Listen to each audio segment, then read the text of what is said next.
안녕하세요. 행복한 주말 보내시길 바라고요. 오늘 SK텔레콤 한번 살펴보도록 하겠습니다. SK텔레콤의 경우에는 첫 번째 배당 메릿, 두 번째 자사주 매입 이슈, 그리고 최근에 MS 지수 비중 확대, 자회사 상장 이슈, 그리고 통신회사에서 비통신회사로의 점진적인 확대, 이런 부분이라고 볼 수가 있겠습니다. 먼저 SK텔레콤 같은 경우에는 배당이 약 주당 10,000원 정도의 배당을 주고 있구나 라고 여기 나와 있으니까 참고해 주시고요. 두 번째입니다. 두 번째 내용을 한번 보겠습니다. 자사주. SK텔레콤 같은 경우에는 지금 자사주에 대해서 8월 28일 약 5천억 규모의 자사주 매입을 발표를 했다. 그랬을 경우에 지분 보유를 이렇게 내용 참고하시면 되겠습니다. 세 번째 내용입니다. MSCI 지수 관련해서 내용이 있는데요. MSCI 같은 경우에는 지금 현재 8월달 비중이 소폭 상향 조정이 되고 있다. 이런 부분을 볼 수가 있겠습니다. 네 번째 자회사 이슈입니다. SK텔레콤 같은 경우에는 지금 미국에 상장되어 있는 나녹스 약 270억 지분 5.8%. 나녹스 주가 한번 보도록 하겠습니다. 미국에 상장되어 있는 나녹스 주가가 지금 20달러에서부터 50달러까지 폭등을 보여주고 있는 상황인 거고요. 그래서 SK텔레콤의 지분 가치가 상승을 하는구나, 그런 부분으로 약 1,000억 정도의 수익을 올렸다라는 그런 보도가 있습니다. 나녹스 이외에도 SK텔레콤이 지금 매출이 증가되고 있는 그런 IDQ에도 투자를 700억 정도 했고요. 그리고 또 350억 정도 또 잉크로스에 또 투자를 했구나. 지분은 34%로 좀 지분은 많이 갖고 있는 상황이었습니다. 이렇듯 SK텔레콤이 투자한 그런 기업들이 잘 되고 있고, 또 SK텔레콤이 지분을 갖고 있는 국내에 SK 브로드밴드, 에듀캡스라든지 웨이브라든지 이런 기업들이 점진적으로 한두 개 정도는 IPO를 준비 중에 있다라는 그런 기대감, 이런 자회사에 대한 그런 투자 수익에 대한 그런 모멘텀들을 갖고 있는데, 지금 이 시대에서 최근에 IPO, SK바이오팜, 그리고 카카오 게임즈, 고디스, 빅히트 엔터테인먼트, 이런 것들이 지금 시장에서 가장 부각이 되고 있었던 상황 속에서 그러면은 다음엔 또 어떤 기업들이냐, 이런 것들을 많은 사람들이 찾아가게 되고 있습니다. 그래서 그 기업 중에 하나가 SK텔레콤이구나 라고 볼 수 있다라는 것이 지금 언론의 보도인데요. 왜냐하면은 지금 넷마블 같은 경우를 한번 살펴보겠습니다. 넷마블입니다. 넷마블 같은 경우에는 정말 많은 기업들이 투자를 하고 있죠. 카카오, 그리고 빅히트. 그래서 넷마블이 지금 주가가 10만원에서부터 최근에 20만원까지 두 달 만에 100%가 상승해주는 그런 모습을 보고서 다음 차례를 막 찾고 있는데, 그래서 SK텔레콤을 많은 분들이 또 배당주로서 관심을 가지면서 다음에 SK텔레콤이 됐으면 좋겠다, 이런 생각을 많이 하는데, SK텔레콤의 주가는 사실 그렇게 크게 오르지 못하고 있는 그런 상황입니다. 그러면 SK텔레콤은 도대체 왜 주가가 이럴까? 이런 부분들도 생각을 해봐야 되겠죠. 이미 제가 말씀드렸던 이런 내용들은 이미 시장에서 대부분 알 사람들은 다 아는 내용입니다. 이미 나까지 알고 있으면 이미 주가가 올라가 버렸어야 했는데 올라가질 않죠. 그런 이유들은 다른 곳에 또 있을 거라고 생각을 하는데요. 그런데 넷마블 같은 경우에는 저희가 알고 계시겠지만, 저희 네이버 시크릿 고스크랩 또 우리 수강생님들 넷마블로 최근에 어제네요, 그저께네요, 넷마블 50% 수익 내신 분들도 많이 계시고요. 저희가 실제적으로 넷마블을 정말 10만원 정도에서 매수를 했다라는 거예요. 그러면은 사실 넷마블에 대한 그런 이슈를 알고 있었지만, 잘 들어보세요. 여기서 이슈가 나온 게 아니에요. 넷마블이 그런 지분을 카카오, 그리고 빅히트, 그런 지분을 갖고 있다라는 것은 아주 오래 전부터 알고 있는데 주가가 오르질 않죠.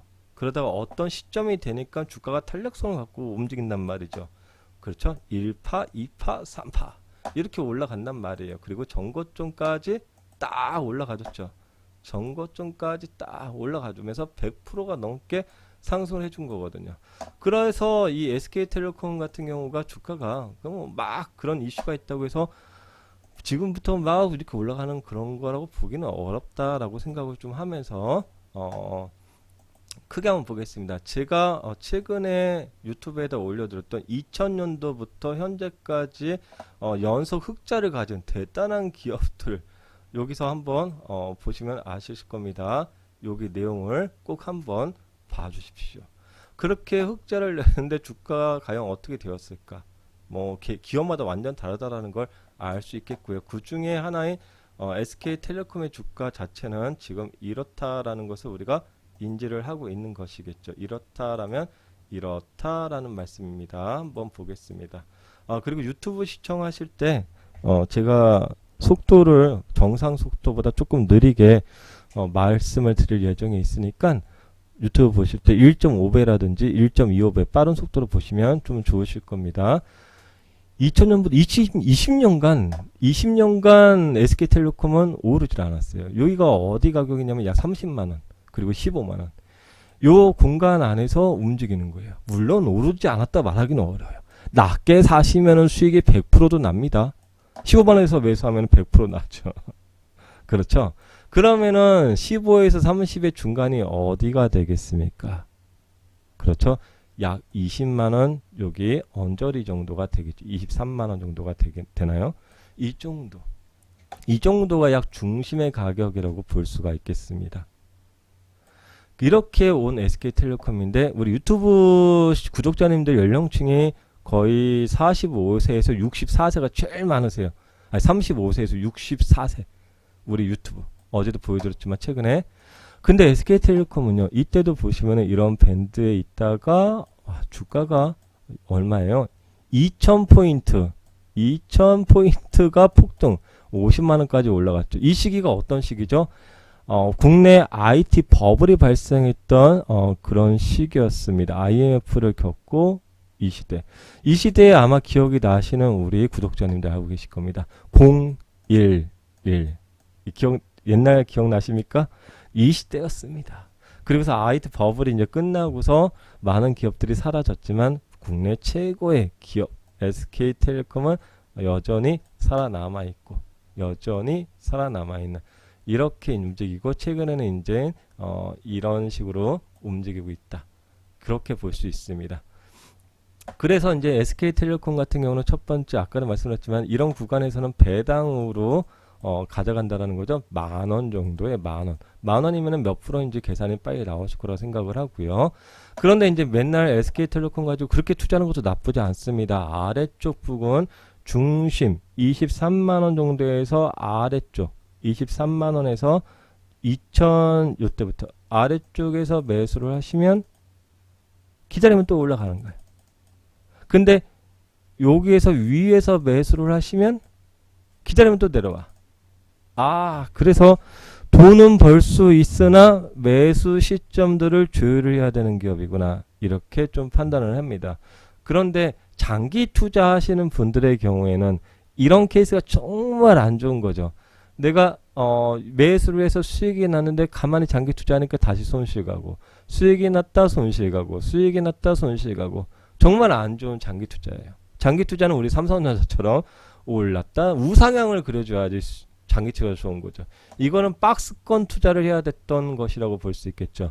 그런데 과연 이 기업이 20년이 지났는데 20년 동안 박스권 앞으로 이 위로 넘어서 50만원 정도까지 갈 수 있겠느냐 이런 부분은 이제 고민을 해야 되지 않을까 이런 상황입니다. 많은 언론 보도 또 기관 보고서에서는 충분한 가능성을 갖고 있다 이렇게 얘기를 하는데 뭐 끝까지 가봐야 알겠죠. 그래서 저는 이렇게 좀 생각합니다. 가능성을 갖고 있대 매수 타점을 잘 잡아야 되지 않겠느냐. 예를 들어서 이런 상단에서 매수를 했을 경우에 가능성을 보고 상단에서 매수했는데 가는 길에 그 가능성이 사라져 버리면 다시 또 내려가겠죠. 그럼 손실로 아주 오랜 세월을 겪고 있어야 돼요. 그런데 SK텔레콤 같은 경우는 아까 밴드를 알려드렸지만 어느 가격 이하로 평간가를 만들어 두면은 그 가능성을 보고서 가더라도 가능성이 가지 않는다 하더라도 수익을 낼 수 있고 또 배당도 가져갈 수 있는 그런 부분이 존재하기 때문에 은행에다가 예적금을 드는 것보다는 훨씬 유리한 투자가 될 수 있다라고 좀 판단을 해봅니다. 이런 부분들 한번 감안해서 앞으로 이 SK텔레콤, 넷마블 같은 경우의 차이와 SK텔레콤의 차이가 있지만 공통점이 있을 수도 있습니다. 앞으로 이제 계속 당장은 아니지만 이슈가 될 수 있는 그런 포인트들이 있습니다. 이 부분들이 언제 이슈가 나오는지 그런 부분들과 병행해서 SK텔레콤의 가격을 병행해서 보신다면은 나쁘진 않을 것이다. 이렇게 좀 판단을 해 보겠습니다. 지금은 빅히트가 가장 이제 다가오는 가장 큰 이슈이기 때문에 이런 아이들이 아직 뭐 잠잠하지만 나중에 이슈가 나올 때를 잘 조율해서 보시면 좋을 것 같다 말씀을 드리고서 일부 자료들은 네이버 시크릿 고스클럽 카페에 이렇게 올려드릴 예정에 있으니까 글씨가 잘 안 보이신 분들은 카페에서 확인해 주시면 되겠습니다.